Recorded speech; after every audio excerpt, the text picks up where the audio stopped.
All right. Hello, hello. The sound actually, vocals look a little loud, but I think it looks okay. How's everyone doing today? Welcome to the Friday night craft chill. Me just sitting here doing whatever, pretty much. Yeah, Fat Red, I'm feeling better. Significantly better, stronger. I can taste my tea. I don't think it's 100%, but it's like 95. Well, that might be generous. Maybe 90%, but it doesn't taste just like hot water with leaves and sweetness in it. I could actually taste some of the complexity, so that's good. Smell is slowly coming back. I can smell the smoke coming off my laser cutter again, although it's like missing parts of it, but getting better. What do we got here? I needed to update the OS on my computer, and now I can see all of the comments back in the chat again, which is nice. I don't have to open a separate window. Axion, Ed, what's up, Ed? How you doing, man? I was showing Ed some of the 3D printing stuff I was messing with this week. And I have some of it right here, actually. Like this thing, which was just random experiment in making a little diorama or background out of 3D printed parts. And you can see we got the little floor piece, and I just, put a little step in there. I wanted to just test out joining things. So there was lots of errors in this. This wasn't close enough, so this printed separately, so I actually super glued that. Yeah, Ed, thanks, man. I'm definitely happy that I'm feeling better, man. And also, even if the taste isn't totally there yet, you can at least enjoy some food, which, let me tell you, is a big deal when you can't enjoy eating anything. So yeah, just testing out like tolerances and joining different things. Like this step and this worked really well. These, not so much. They're okay, but they kind of need glue to stay on. And this bottom piece, I somehow missed a whole peg on here, so that's why it's like coming off. It was supposed to have 2 pegs. Let me see, can I pull that out? Yeah, just those little pegs like that. I think I'm having much better luck with square pegs than round. And I'm not exactly sure why that is, but I think it has something to do with the droop factor. When I print like this, the round shapes kind of droop and get a little disoriented. But yeah, the square stuff seems to work better. Also, because it's normally printing like this, not like, hanging in gravity. Square peg, round hole. Yep. Looks sci-fi yet Asian architecture. Now that you mention the Asian, this is definitely giving me like all-you-can-eat Chinese buffet vibes looking at it. But I was just playing around, testing some different stuff. Square pegs hold better anyway. Yeah, I think so. I don't know why I decided to try round. The other thing, and I was showing Ed, was this guy right here. Cyberpunk Chinatown, right? Some of it's the colors, too, for sure. And it seems like everything I always make always starts out looking like a... why is this thing not wanting to focus? Focus. There we go. That's better. Always looks like some kind of DJ equipment. I don't know why that is. I needed to make it a different ratio. I get, maybe a little longer. It wouldn't look like a DJ equipment, or taller or something. But yeah, Ed. I printed 2 more of these. I didn't put them together yet. But this is pretty cool that it got the tolerances so close that I was able to slide this in here. These are 2 different pieces seated together so I can get the two colors.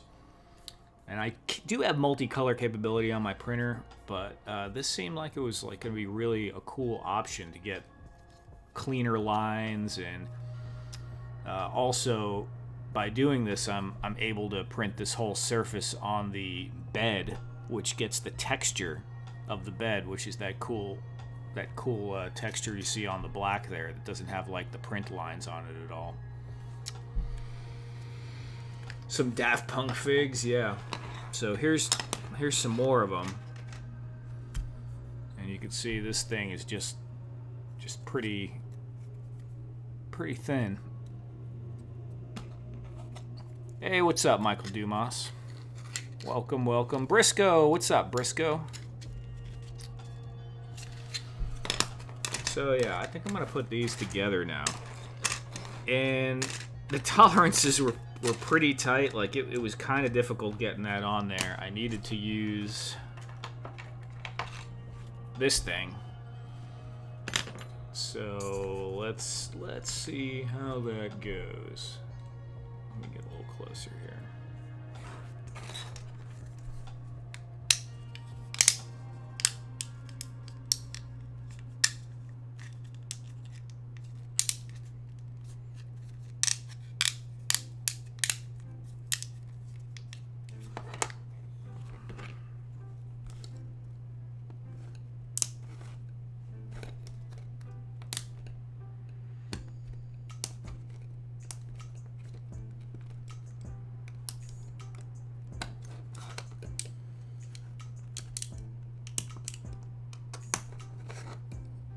If I break this, honestly, I won't be surprised. It was that finicky getting it on there.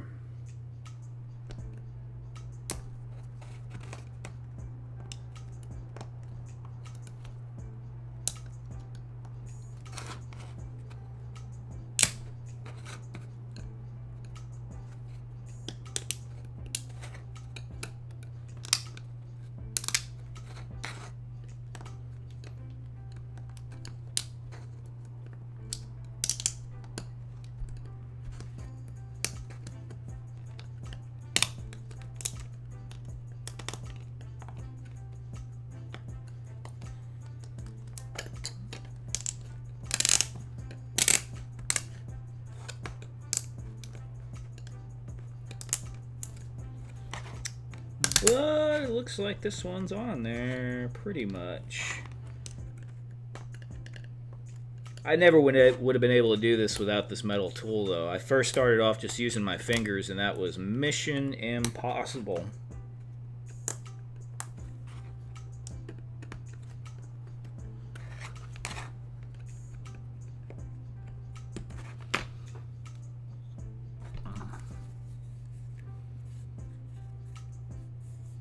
"3D print some foam jigs." Oh, you mean for the hot wire foam cutter? Eduardo, what's up, Eduardo? Dr. Pepper's everywhere.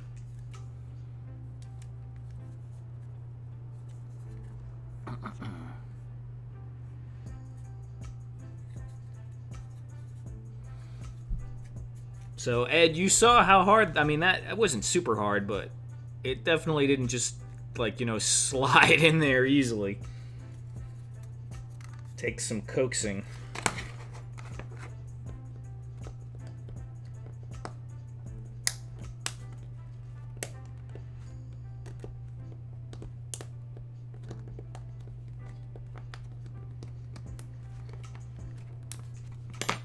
So that's not coming off of there once you put that on there. I mean, maybe I think you'd rip it to shreds trying to pull it back up. But yeah, that's pretty cool, man. A wall of these things would look pretty cool, I was thinking. The fit looks so clean. Yeah, it's surprisingly, because I didn't think the way I did it was going to work, but it actually worked out. And that was when I made this object. I just made a box slightly bigger than the, well, I copied this bottom part here without all the parts on top, and then just enlarged it a little bit and aligned it to be over this, and well, made this one a negative and subtracted it from the other box, so everything removed from that other box, which was this, and then you got left with perfectly fitting holes. Now the problem I thought that was going to happen was it was because I didn't leave it was a perfect cut, the tolerance was going to be so close that it wouldn't fit. But I think part of it is just because this is printed vertical that it's right on the money. And I think with like my old printer, it wouldn't have pulled that off. It would have been something would have been a little bit too distorted. It wouldn't have come out so clean. But this thing is pretty clean. No strings, no errors, no nothing on this print. All right, we'll do one more.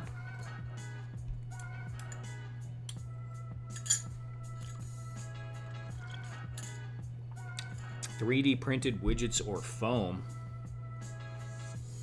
Foam is the cheapest thing ever, dude. One spool of PLA, depending on what type of PLA you're using, will run you 14 to like 23, could be $30 if you get some fancy psychedelic looking stuff. But that's a kilo. So that's a lot. Like this is, shoot, I don't even know, man. Maybe 20 grams or something like that. It's not a lot. So, I mean, this thing right here, you could probably print 10 of them. Maybe less than 10. Somewhere between 7 and 10 off of one spool of filament, I would say.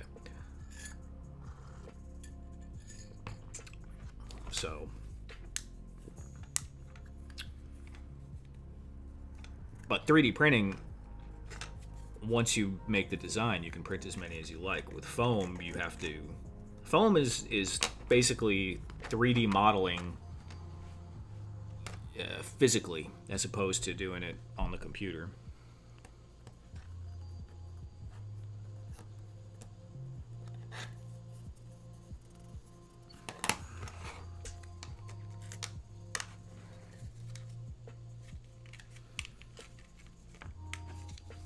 Might just be.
Also, I haven't messed with it too much yet, but I do have several colors of translucent 3D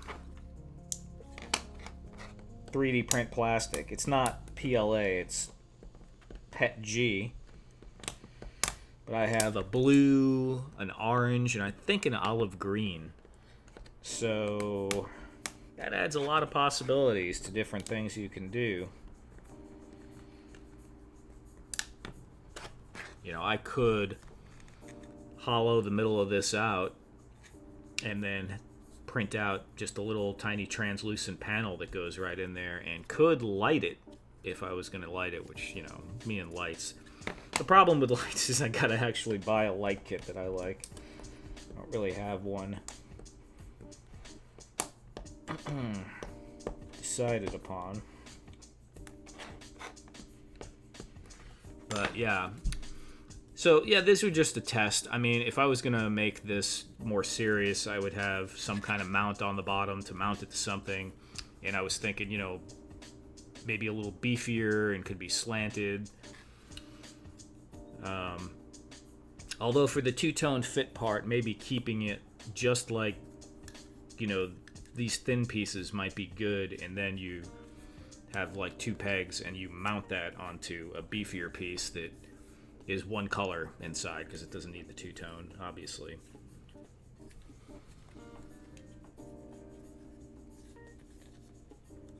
Thanks, Michael. I mean, like, it was really a very quick test to just see if the mechanical aspect of them fitting together would work. So I didn't really spend too much time on the details and making it look, you know, more detailed, or didn't put a whole lot of thought into it. But I you know, obviously red and black, high contrast, looks good.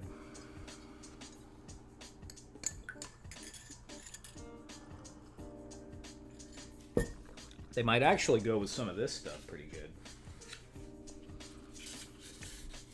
You know, this kind of stuff we were doing. Maybe like on the inside of the bunker or something behind the wall.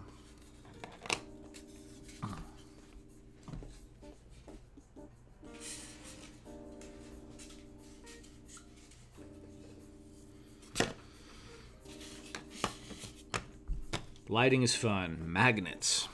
Man, magnets are alright, but magnets are a pain in the butt.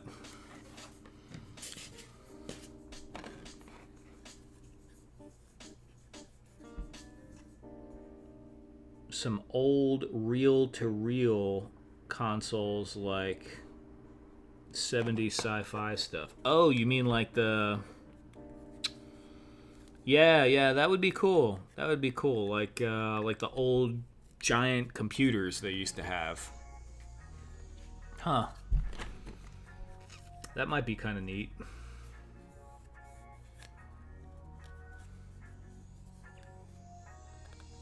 Tactile turret control panels, yeah.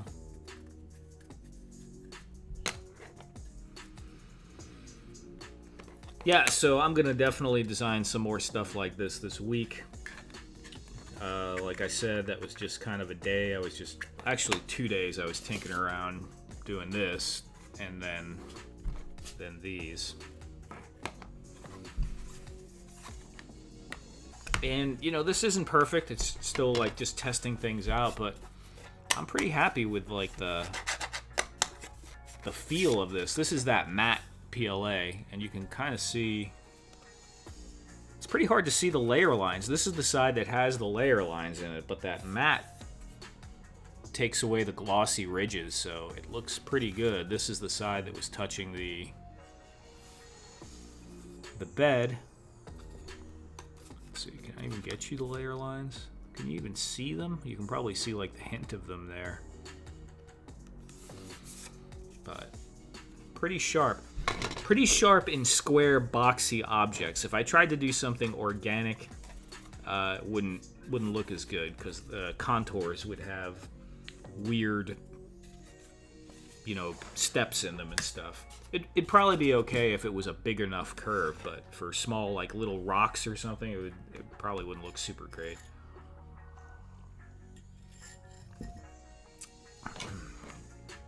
Alright, I think I'm going to do a little paint on this, because I've had this laying around a while. I never finished putting coats of red on there.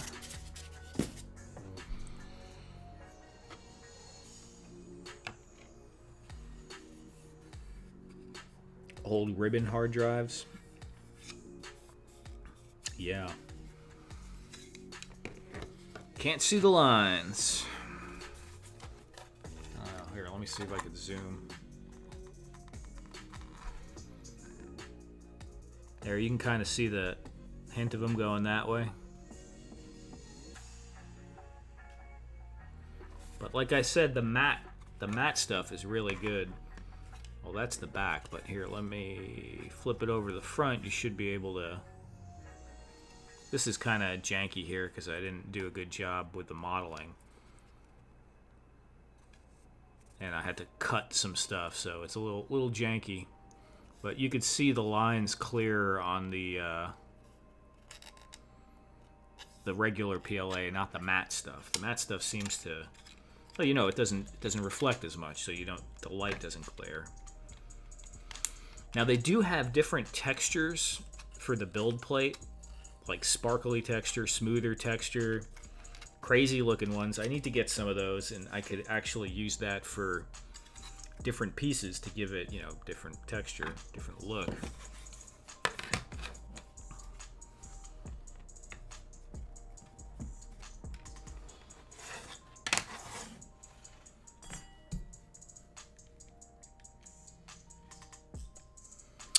How tall is a Cyberpunk Chinatown piece? That's what we're calling it. Let me get... Oh, here's Deadpool.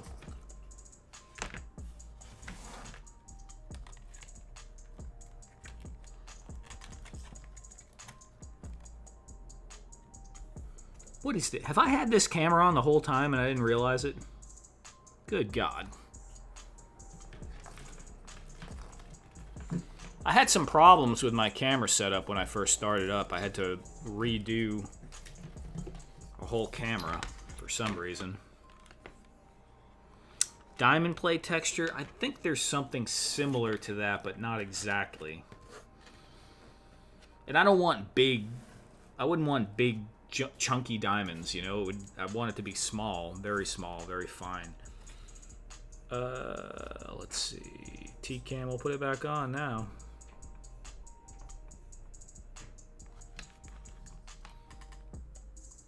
About that tall.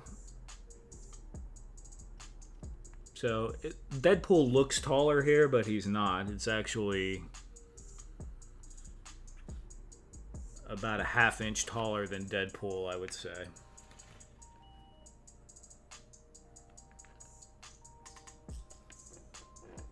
So Cyberpunk Chinatown. Let's see. There you can see the texture. You can see the layer lines on the side here. And come on, dude. Focus. Let me see.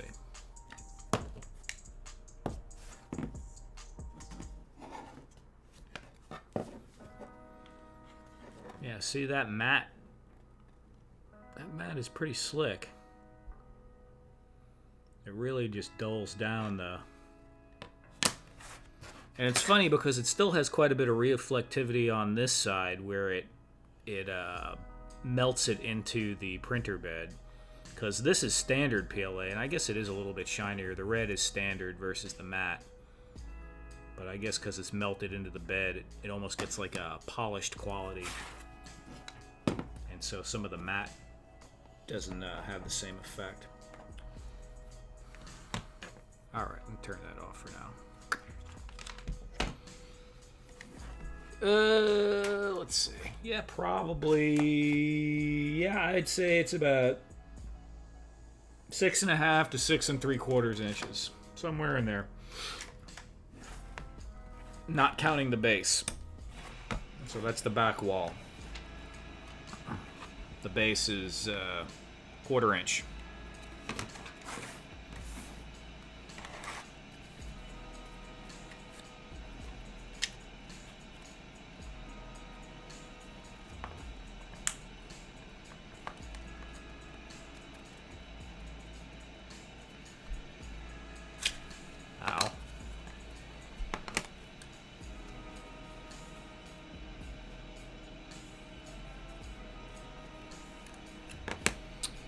Good evening, Eldor. How you doing?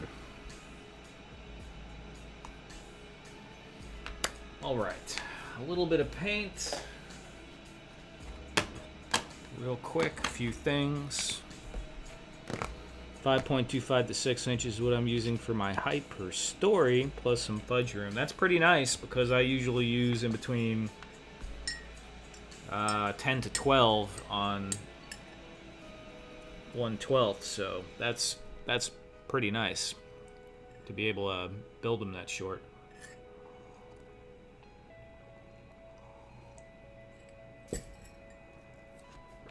You can, even in 1/12, kind of fudge it and just make stories like 6 inches. You know, you do the bottom one correct for the door and then just kind of fudge it going up. And most people won't notice, and if there's no interior, that is. If there's an interior, obviously that's not going to work for you.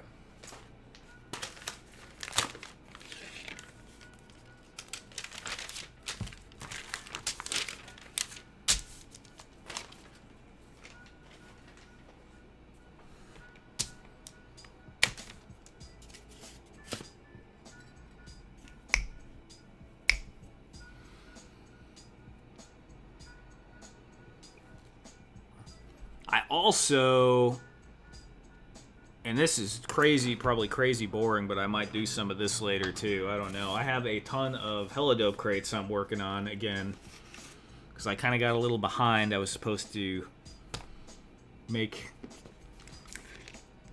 another 25 sets. And of course I got the old COVID, so I didn't do anything for like 3 weeks, really. 2 weeks, 3 weeks.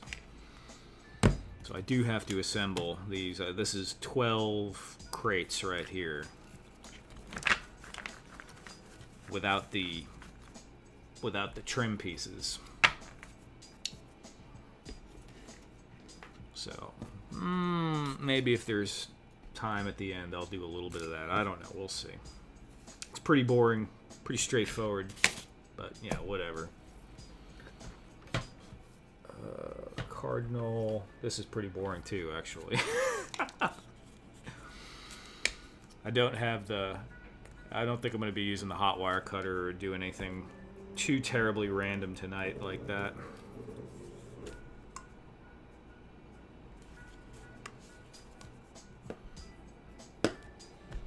Cardinal red.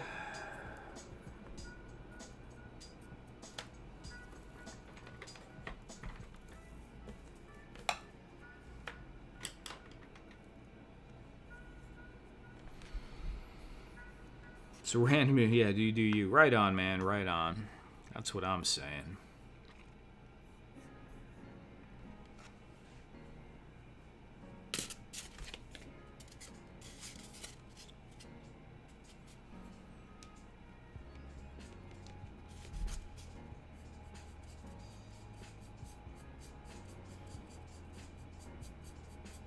So I had my first technical issue with the Bamboo Lab printer, and it wasn't like a major thing, but I had a filament break in the tube that the automatic retraction system couldn't clear on its own, so I had to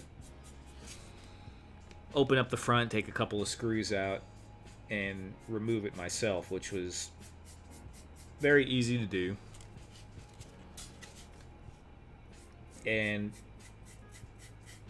really my fault because the filament that broke is older filament I've had for a long time. I never dried it. I never had it stored properly. If you don't know, filament for 3D printers needs to be or should be stored without, like in a very low humidity environment. So people keep them in dry boxes. The machine even has a routine to dry filament rolls out, so you can stick them in there and it'll heat up for X amount of time and dry it out. The plastic takes on water content and it makes it brittle and funky.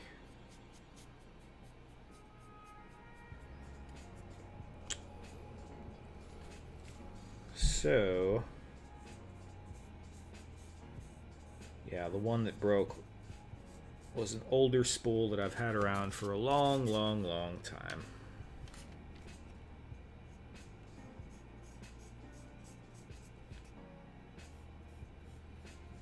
And I will say it's because it's an enclosed machine, it's a little bit more cumbersome to go in there and do it than it would have been with the Ender.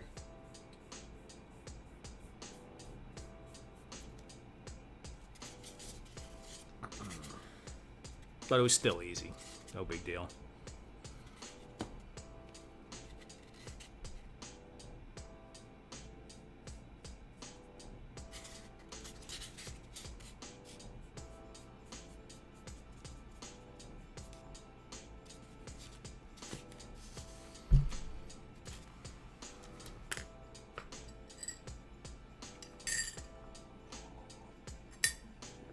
Man, I can't tell you how happy I am to be able to taste the tea.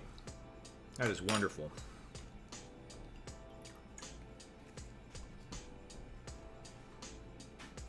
I bought some Sour Patch Kids, and what I noticed is they're sour, but they're not hitting me as sour as they used to. So I'm still missing like a little bit of the sour, and I'm missing picking up like subtle spices and stuff.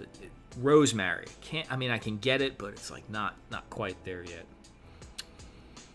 Leave a like, people. Yeah, leaving a like is good. Thank you, Fat Red. Leaving a like is good.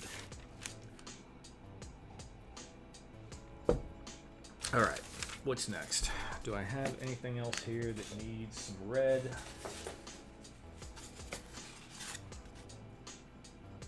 This pinstripe is pretty good. You guys remember making this thing.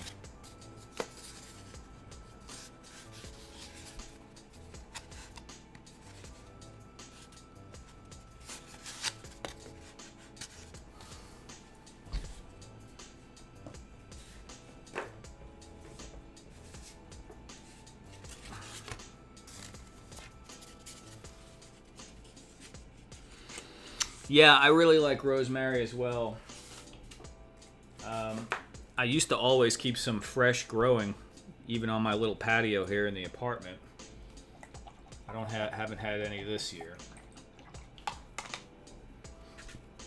but it's great. It's great on chickens. Great on. I like it in eggs. If you're making an omelet and you throw a little rosemary in there, it's quite nice.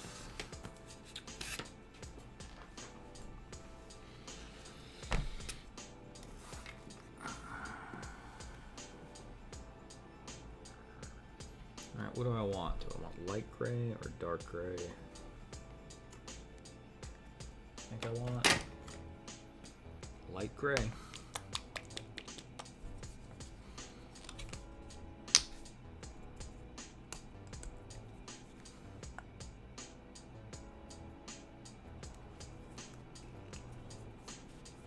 A legendary person? Well, thank you, Eduardo. You know, I saw this Instagram. Anytime I see anything about Dr. Pepper, I think of Eduardo now. And this guy was talking about Dr. Pepper.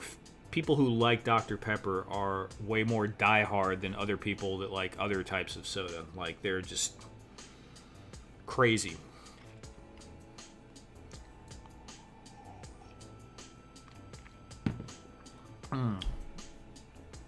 I was like, yeah, I guess I can kind of see that. All right.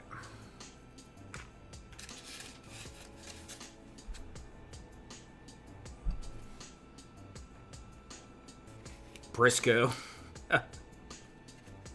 Briscoe is a mess.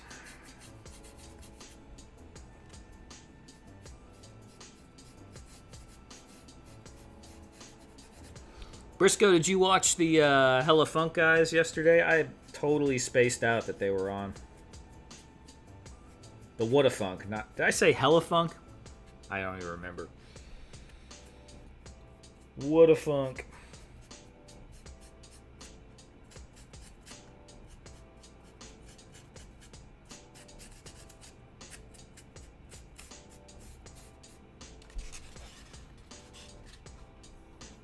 Rosemary is a mess too. Womp, womp, womp.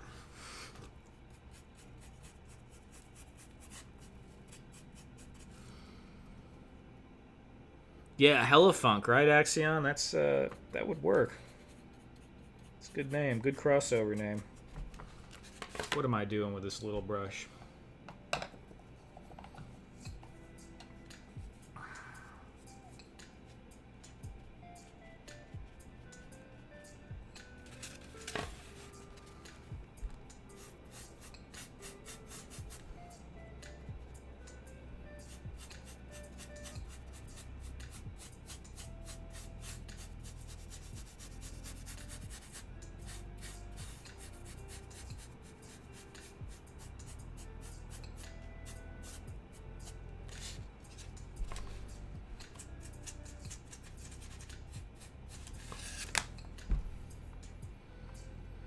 Had a birthday thing for Lex. Very cool. Yeah, I enjoy What a Funk, you know, but I like when they do the trivia. I like when they do like the games and stuff. And look, I know they got to do different things to, you know, ultimately he's trying to make sure he gets some audience for his you know, having fun, but also audience for his clothing company. But I don't like that vertical format, man. I can't see anything, you know. It's like very not as enjoyable for me. Some people like rosemary on their tacos. Briscoe just likes Rosemary's Taco. Yeah, that seems accurate. This lady at work told me when she lost her taste from COVID and she got it back, it never came like all the way back, and she used to hate cilantro, and then afterwards she liked cilantro. And I've never been a cilantro fan. To me it always tasted like soap. So I need to go get some cilantro and see if it suddenly tastes magical to me, which would be freaking funny.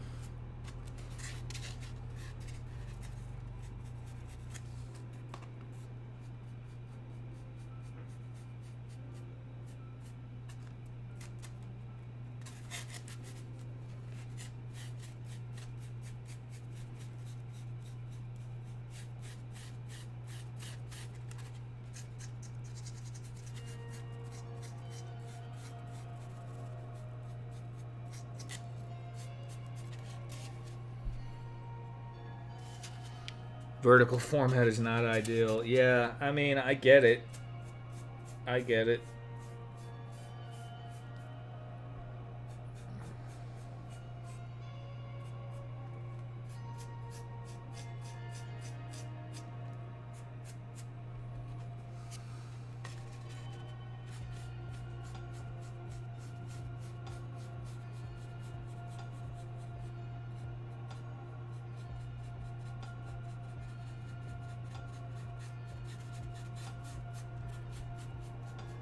Whoops.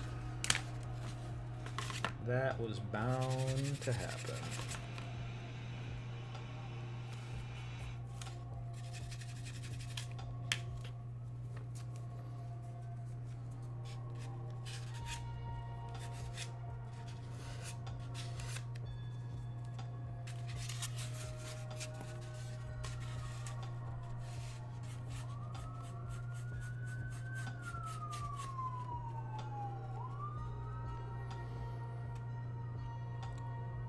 E.C. Smith, how you doing, man? Thanks for coming by.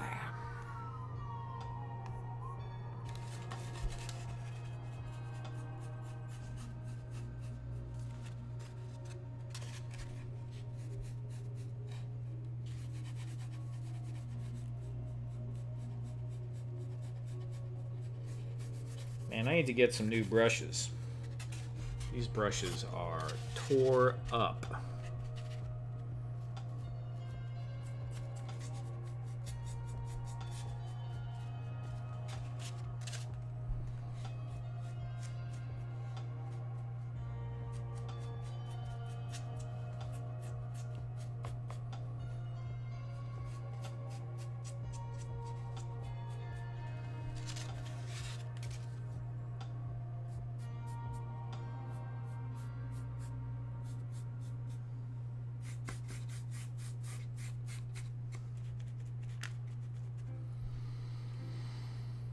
Oh wow, police chase. Yeah, I have the pleasure of living off a fairly main road right here, so I hear police all the time. And I have a fire station.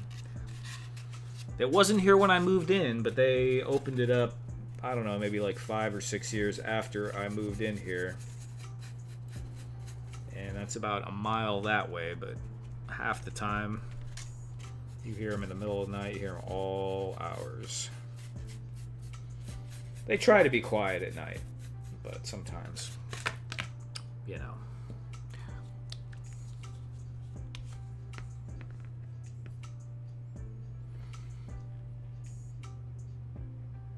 Hey, what's up, Thor? Hi, random and everyone in the chat. Just popping in to say hi. Tired from watching game. I picked up the new McFarlane Cyborg Superman, and it's wonderful. Can't stop playing with it. Good night. All right, good night, Thor. Very cool. Very cool. I actually saw some clearance figures at the local Walmart today, which I haven't seen in a while. They had some wrestling figures for $5. Don't ask me exactly what they were, because I can't remember. There was a Marvel Legends Banshee. That was only $5. That was pretty damn good. And they had, I don't know if, I think it was from a movie, a Marvel Legends line, but they had the Matt Murdock Daredevil in the suit for $10, I think.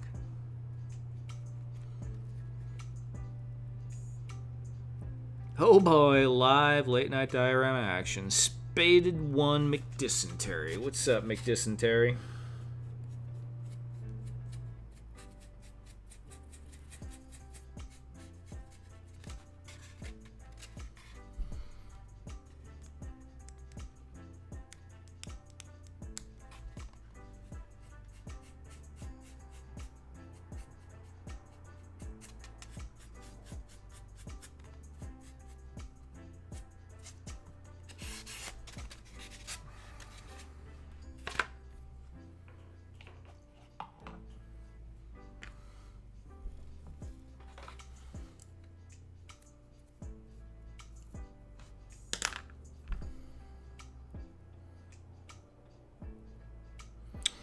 Yeah, the body. I was looking at that one, man, because the body's got that gray suit is pretty sweet, pretty nice looking. I don't usually buy figures, but I took some pictures and sent them to a friend of mine that's local here.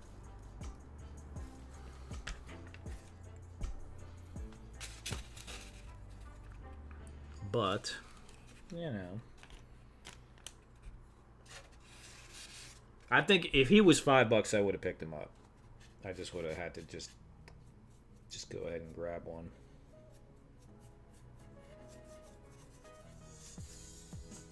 But still, 10's pretty good. There was one of him, and then there was like 7 or 8 of the black chick. I don't know her name. She's in like a spider person costume. So I guess it's from one of those current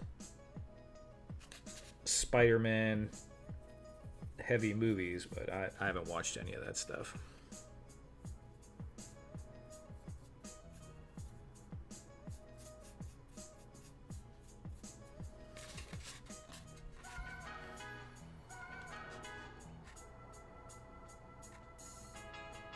Yeah, Daredevil's great. On Netflix, Daredevil was the first one they did, man. So that was before they started freaking jacking it all up. But yeah, Daredevil was good. People talk a lot of smack about Iron Fist, but I don't know. I kind of liked it. It was all right. What was the other one? What's the chick's name? That was fairly enjoyable. I liked it. because it was, I think that was the second one. Was it Jessica Jones? Luke Cage. Those were all right. They were all right. But Daredevil was the better one for sure.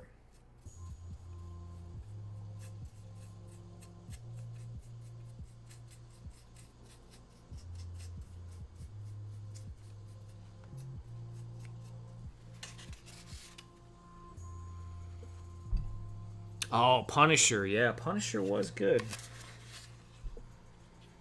I need to rewatch those. It's been a minute.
Yeah, there's a lot. Um, and I'd say,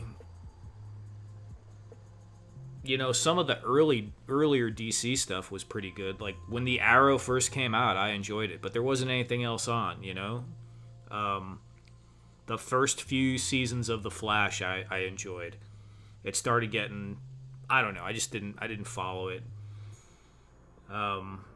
What was that one that they did that I just could not freaking stand? Was Legends of something, where they just had that ensemble cast, and it was just, I don't know, all over the place.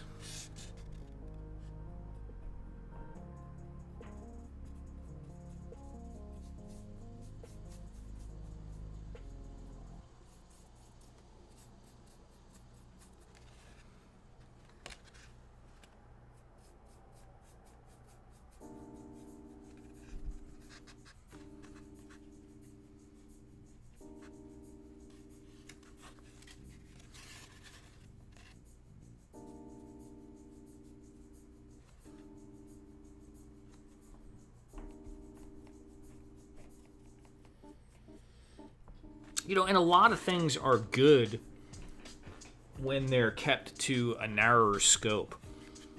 And,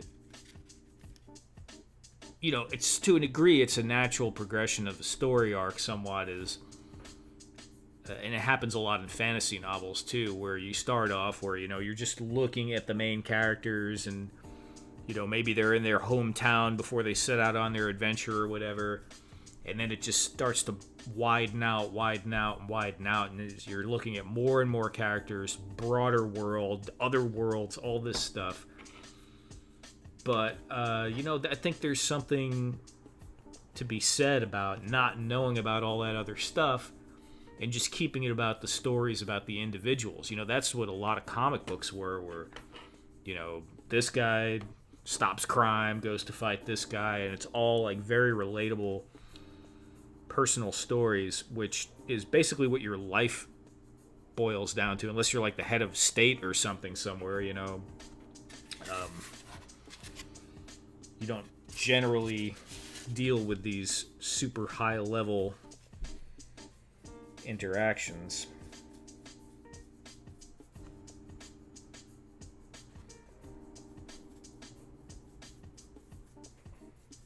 So I don't know. I think there's something to be said just for basic, like meat and potatoes. Goes out on missions, fights crime, different villains, different things. You can keep things simple. They don't have to be super insane story arc all the time. I really liked the first few seasons. Yeah, Legends of Tomorrow. I didn't like that one too much. Werewolf by Night caught me off guard. I've never seen Werewolf by Night.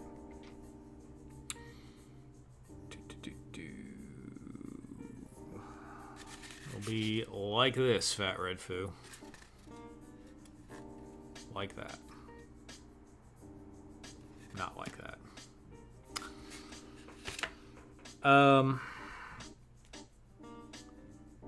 I really liked the first few seasons of Supergirl. For me, I kind of liked season 1 of Supergirl, kind of. And then, I think it was season 2, the election was going on, and they got so... Yeah, I don't know. I mean, I'm not a big fan of all the political stuff being pushed into everything. I just make a good story, and if you can... you want to represent some stuff for a little bit, that's fine in the casting, but it needs to be about a good story, not about pushing things. You don't watch freaking comic-based television to, receive political opinions. You watch it to escape reality because you're, escaping reality. That's the whole point of an escape from reality. Apparently you cannot escape reality anymore. That's not allowed. No reality escapage for you.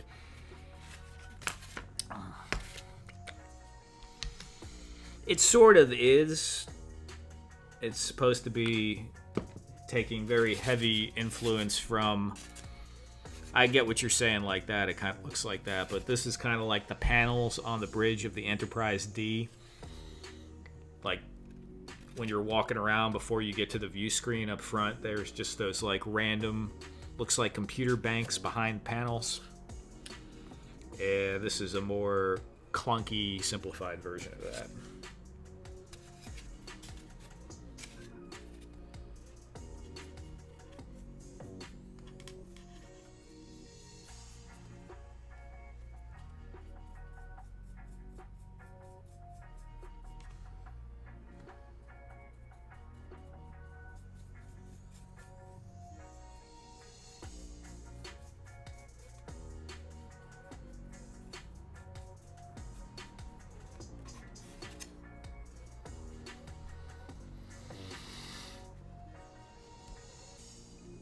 Werewolf by Night is shot. Yeah, maybe I will.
Yeah, that's true.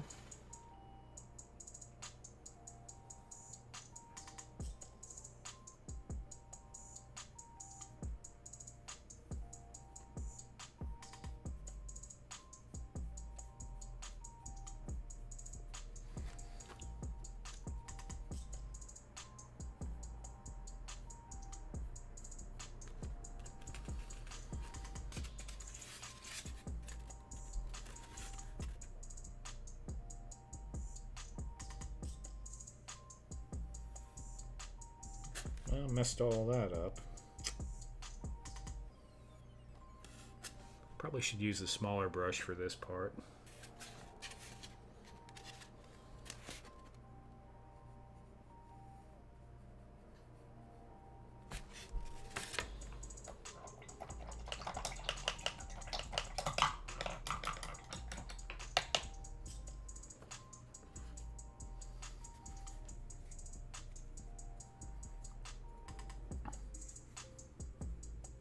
I've wanted to dry brush and wash figs so bad in my life. I mean, I did a little, but I'm not really a figure customizer. I don't really know like the best paints and all that stuff to use and all the techniques specifically for figure customizing. I've done a couple of little simple repaints that never worked that well. And, you know, they just don't withstand wear. And I've done like some little sculpey molding of beards and pouches and stuff.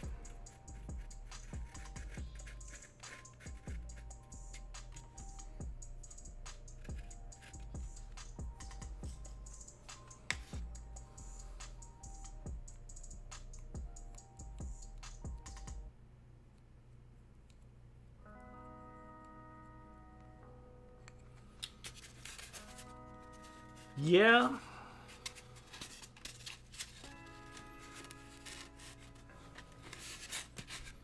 A splash of social commentary is okay, but I think sometimes it shouldn't feel always about that, and it should definitely not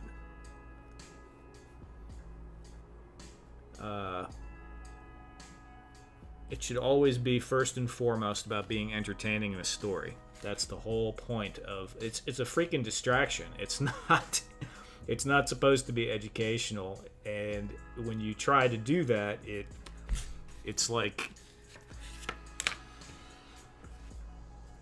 if you are 100% on board and agree with what they're saying on that specific commentary, then maybe you won't notice it so much, or maybe it's just like, yeah, whatever.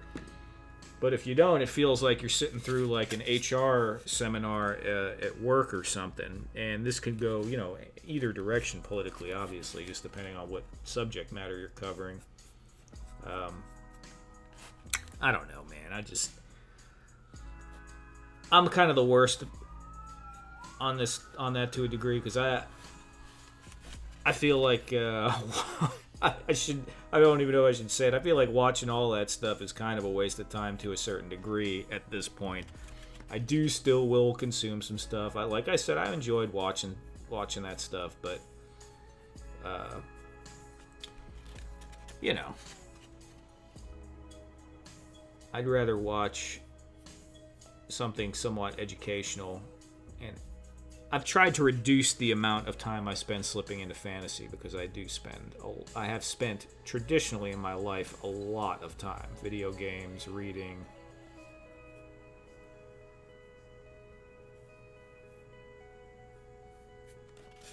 All that stuff. I mean, what am I doing right now? At least it's somewhat constructive, but...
One Dr. Jack, Dr. Pepper, and Coke.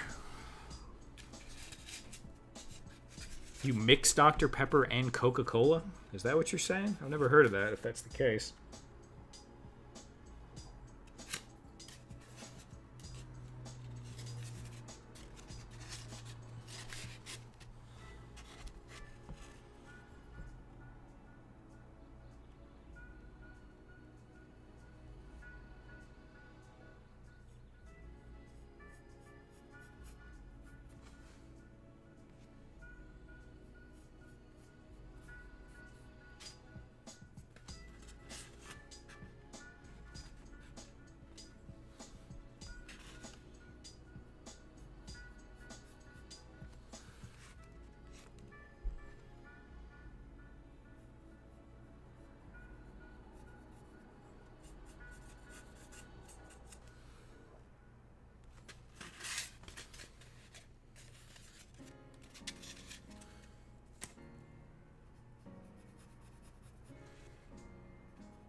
Oh, Jack Daniels. Yeah, Jack and Coke.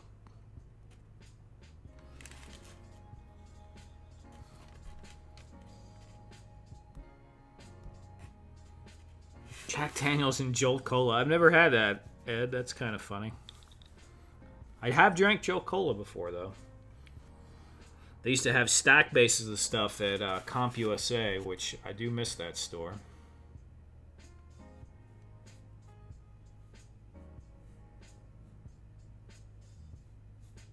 I don't think they have any big computer stores anymore, right? Like, Fry's is gone. I don't even know if Micro Center's around anymore.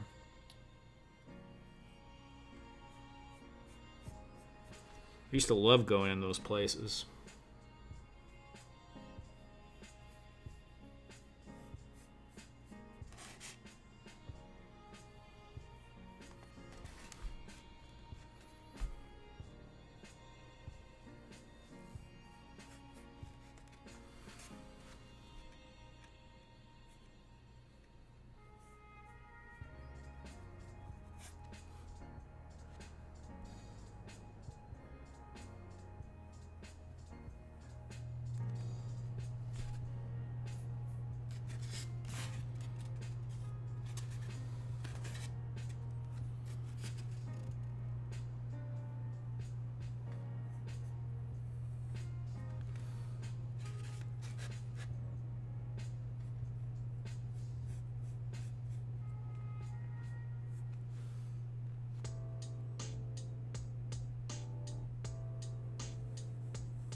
Ah, seltzer time.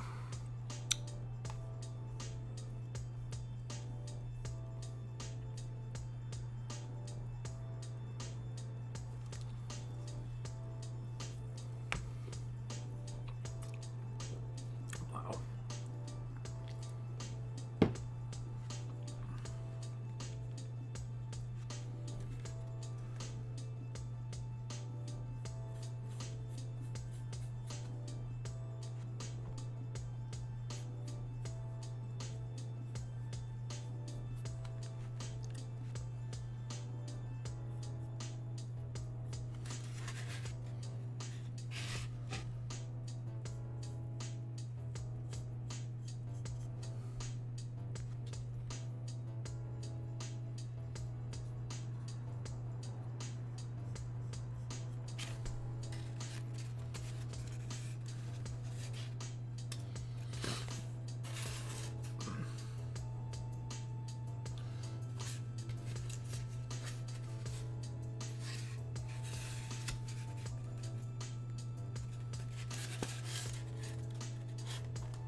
touch-up now? Yeah, I'll do the touch-up now.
I was never super big into Jack Daniels. I mean, I had it. You know, I had lots of friends that liked it. I kind of liked, I liked Captain Morgan. I liked vodka-based drinks. I did like, was it Parrot Bay, I think? Coconut rum. That's not as strong. I used to drink Jägermeister when I was younger.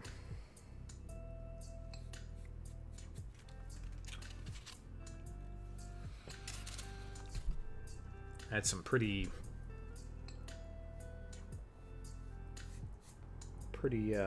wild stuff drinking that Jägermeister.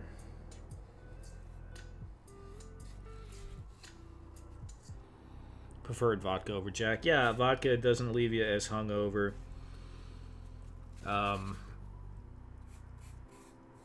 Usually wasn't expensive for some decent varieties. I mean, I remember in my like early 20s, all I wanted to drink was like, you know, Absolute or something like that. But then Grey Goose started getting popular later. But I was drinking so much, you know, you start switching to the lower priced things. Now, I never got as far down as like Smirnoff, but I found some good bottom of the barrel ones like Mauna Paloa. I think Polar Bear was another one I would drink.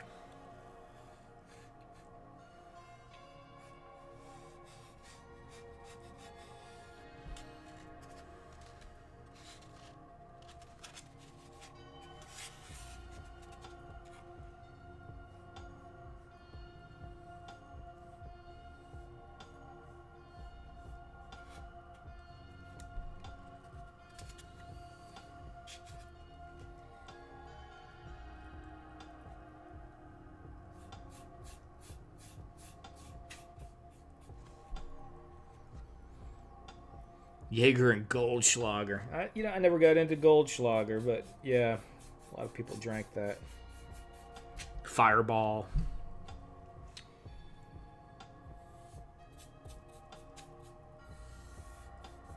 I used to keep bottles of all that stuff on hand. Not Goldschlager, but I'd always have some Jaeger. I'd always have a bottle of Jack. I always kept a bottle of Crown. A bottle of vodka. Usually, maybe a bottle or two of champagne on hand. Assortment of red wine. Me personally, I always would drink like Cabernet Sauvignon. Yeah, the Keystone beer and Mad Dog 2020 are good. Yeah. Yeah, I didn't really drink much Keystone. We did drink, some Natural Light, which is not that bad for cheap beer. Coors Light, a lot of that kind of stuff, though. I mean, I stopped drinking when I was 30, so that's 15 years ago. That was before like the whole IPA and microbrew craze really hit. It was just kind of starting to. People were still pretty much like, drinking domestics or, your foreigns like Heineken or Corona or Modelo or something like that.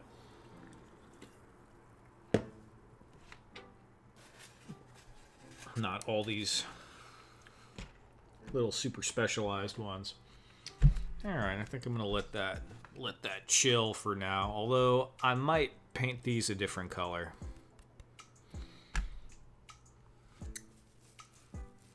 Back in the Red Dog beer days. I don't know if I had Red Dog, or I don't know what that means.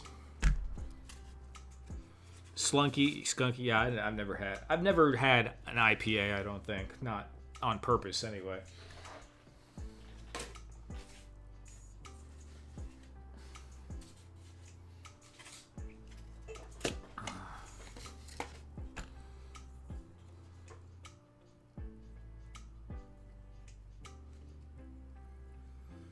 I mean, it's funny to me that Aaron drinks that Steel Reserve, because that was considered like nasty rot gut stuff. Because that'll get you tore up. Like, Steel Reserve is not a freaking joke. It's like 7 or 8% alcohol content, so it's almost twice that of normal beer. So you don't pace drinking that like you do normal beer, because you will be fried.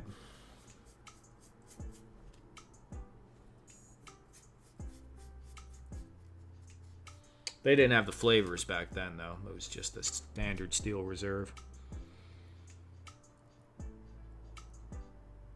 Red Dog. Man, I don't remember Red Dog. And I remember Laser. And maybe you know Laser, because Laser was in New York. We used to get 40s of Laser back in the 90s. Used to call it Laser Piss Beer. It was the cheapest stuff you could get. I don't think it even came in anything but a 40. Zima, yeah, I remember when Zima came out. That was like the dawn of the modern chick drink. I mean, Seagram's was around before that for a long time. But Zima was like the precursor to Smirnoff Ice and all that stuff.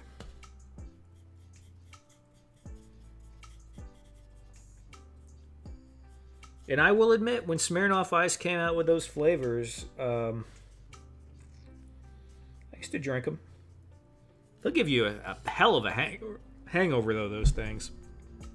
You remember Laser, right on. Mickey's Big Mouth. Yeah, we used to drink Mickey's. We called them brain grenades. You know, when they were in those, the Big Mouth, the little freaking glass jars.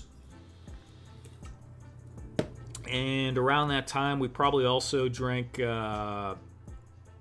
Rolling Rock. And what else was kind of on the menu? I mean, there was always and I hated Schlitz. It was super cheap. You know, you get the big old pack for, I don't know, it wasn't even $10 for a 24 pack back then or something crazy for Schlitz. And the Beast, Milwaukee's Best. Yeah, brain grenades.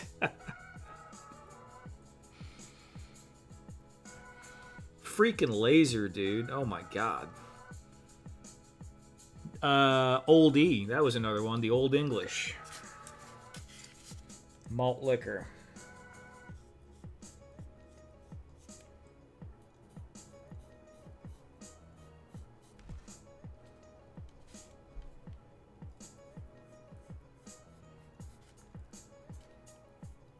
There I go again.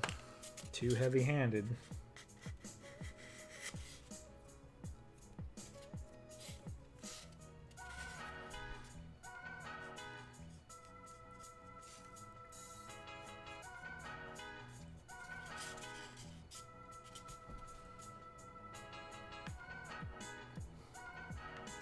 Boone's Farm. You know, I never saw Boone's Farm until I came to Texas. So I don't know if we just didn't have it in Long Island. But, yeah. Yeah, I had a girlfriend that used to like Boone's Farm here in Texas. And I was like, what the heck is this stuff? And I was like, oh, it's basically like... almost like Mad Dog. Kind of, sort of. But not. I went on a big Riunite Lambrusco kick for a while. Man, I would drink so much of that stuff, my lips would be stained purple. Never had it until you were in Fort Hood. Yeah, it's like southern bum wine is what Boone's Farm was in my mind. Southern bum wine. So, like, in New York, we had, like, Night Train, Mad Dog 2020, Thunderbird. If you were drinking Thunderbird, you were really freaking hardcore. I only had it a couple of times, and I never bought it myself. It was usually belonged to, you know, someone older than me that was living a hard life that I just happened to be around that was drinking.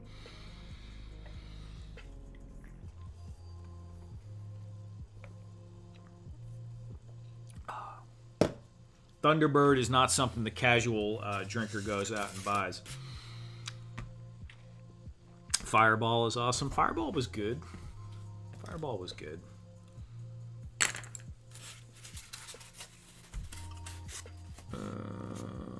This needs more paint. I don't want to do another coat.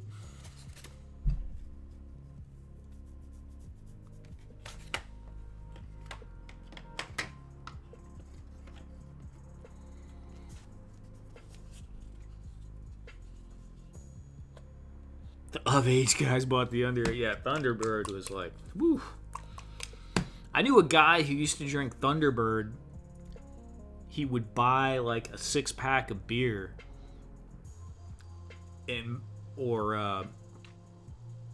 or even a 40, and he would buy their Thunderbird, and he would mix the Thunderbird off in the beer to, you know, make it whoop his ass a little bit more. It's like, alrighty.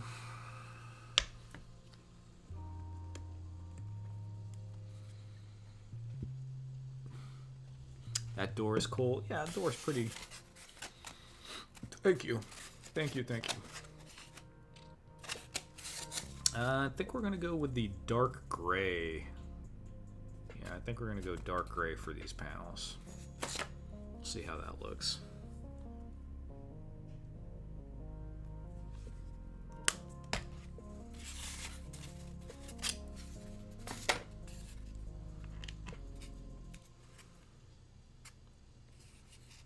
Will I hate it? I don't know. Probably not.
Razor go?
Been a rough week, but right on, man. No problems, Fat Red. You take it easy. Have a good weekend.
Oh, is Eduardo leaving?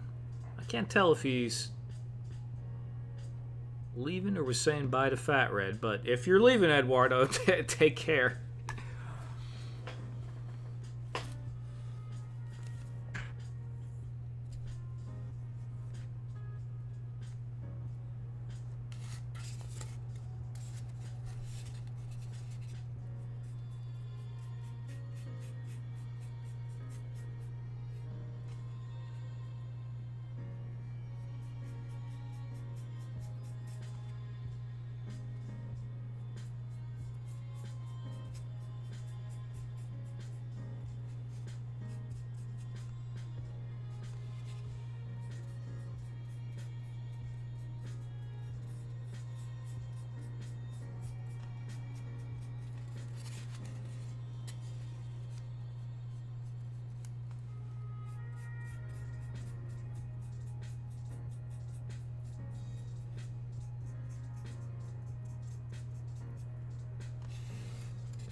Right, what's the next thing here? This has got to dry for a little bit.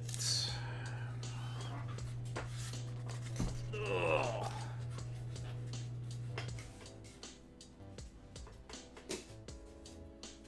You know what? Maybe we'll paint some of these smaller panels on here.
hand slipped.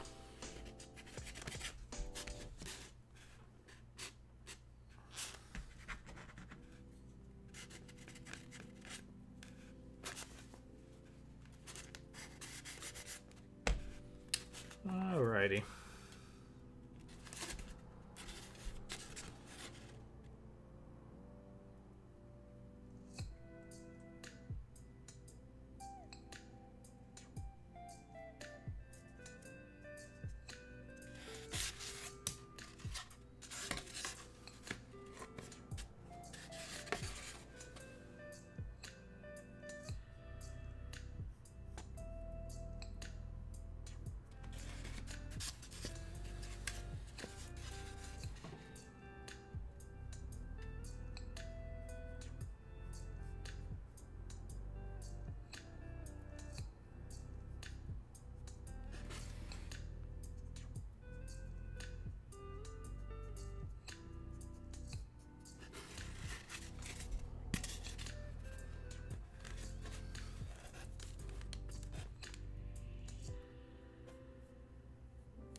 I am just not having super coordination with this right now.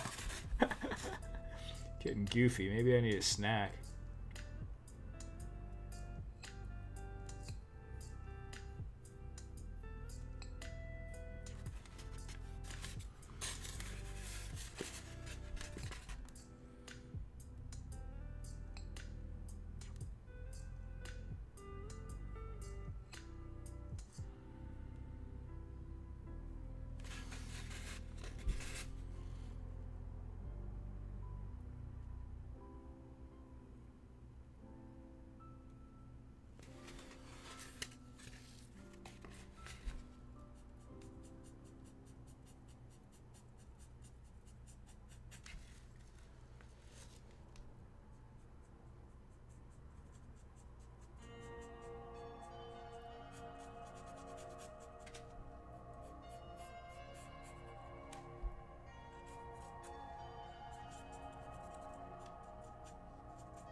Wrong one.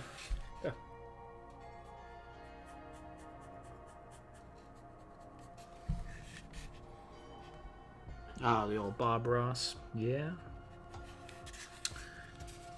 Oh, yeah.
Hey Ed, if you're there and listening, did you say you were in Fort Hood? And what years were you in Fort Hood, or what year?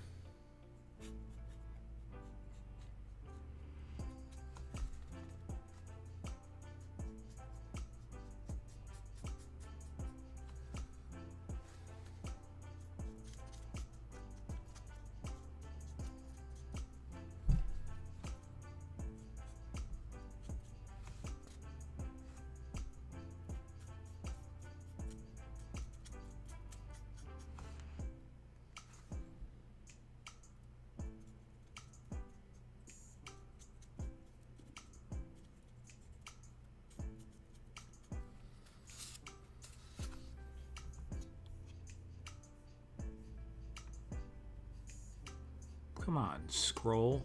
93 to 96. Oh, okay. 93 to 96. Man, I haven't thought about that dude in forever, but I had a roommate probably around 99. 98, 99, 2000. We used to play D&D together. And he was stationed at Fort Hood too. Probably in that time frame, I would guess, because he was about 26 years old in 99, 2000. He was about 6 years older than me.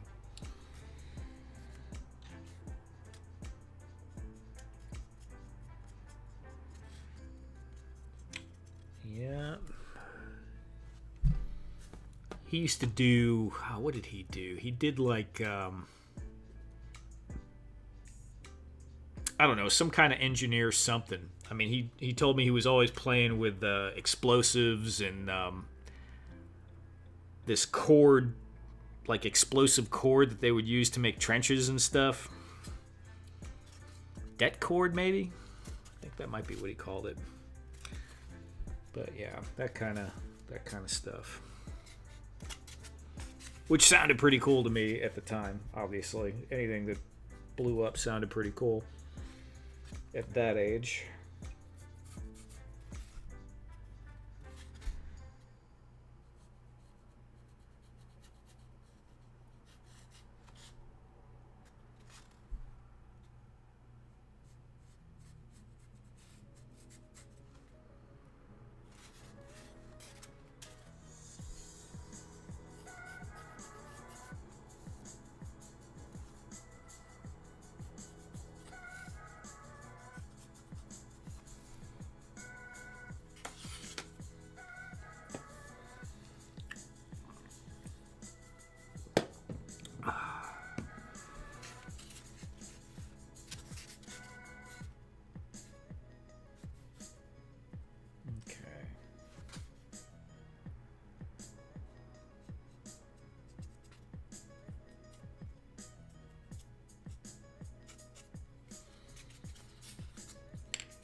Combat engineers got to play with the fun stuff. Yeah, I mean, he sounded like he had quite a bit of fun with all that crazy stuff.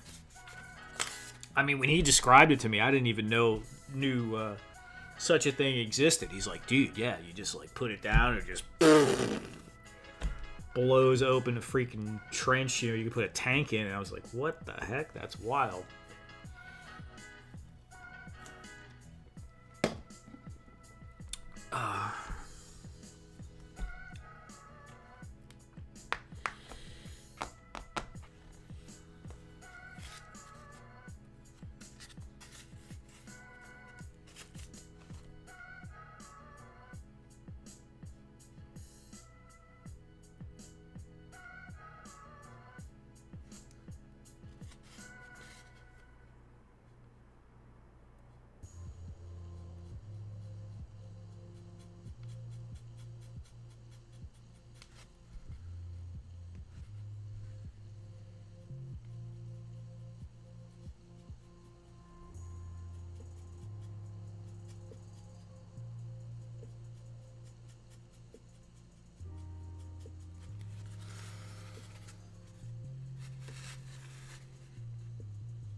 Alright guys, well I've been pretty quiet tonight. I mean, I guess I talked a little bit.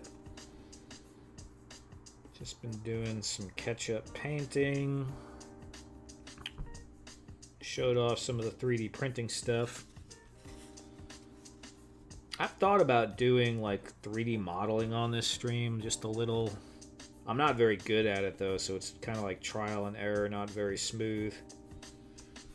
But I don't know. I got to get my.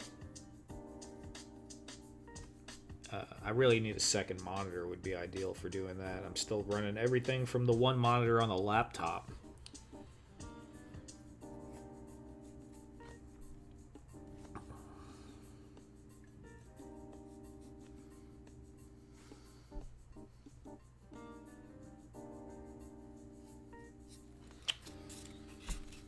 All right.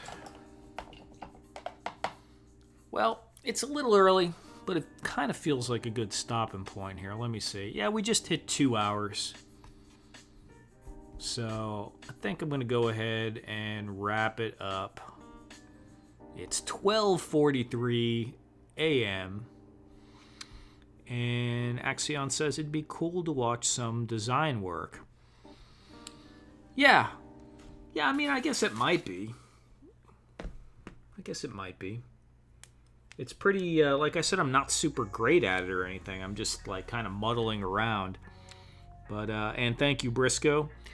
So yeah, guys, I'm going to go ahead and wrap it up now. I appreciate everyone who hung out. I greatly appreciate all my channel members.